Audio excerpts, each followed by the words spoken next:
রাজ্যে তখন বামফ্রন্ট সরকার। মমতা ব্যানার্জি বিরোধী দলনেত্রী, অপস্থল ধর্মতলা, বাম বিরোধী বিক্ষোভ অবস্থান। হঠাৎই পুলিশের উপর আক্রমণ, ইটপাটকেল, ডাবের খোলা, পাল্টা লাঠিচার্জ, দৌড়দৌড়ি, হুটোপুটি, ছত্রভঙ্গ সব।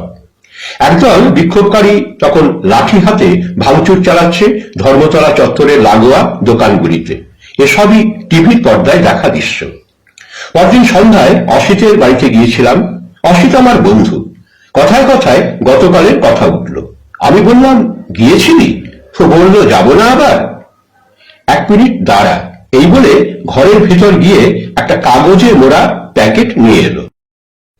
খুলে বলল, এই দেখ, জুতো কিনবি?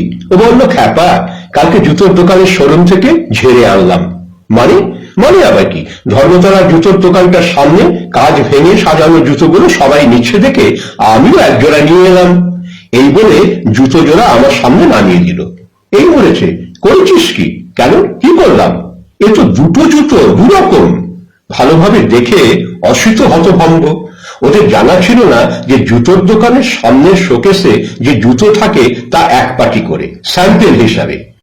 এই ঘটনার পর আর 16-17 বছর কেটে গেছে। এখন অনেকেই বলতে শুনি, তৃণমূল দলটা চোরের দল। এটা যে চোরের দল তা সরকারের আসার পরে নয়, সরকারে আসার আগে থেকেই। তখন হয়তো জুতো চুরি করত, এখন কুকুর চুরি। সে যাই হোক, অসিতের কথা দিয়ে শেষ করি। অসিত এখন বিজনেসম্যান। কলকাতার দক্ষিণে তার দোকান।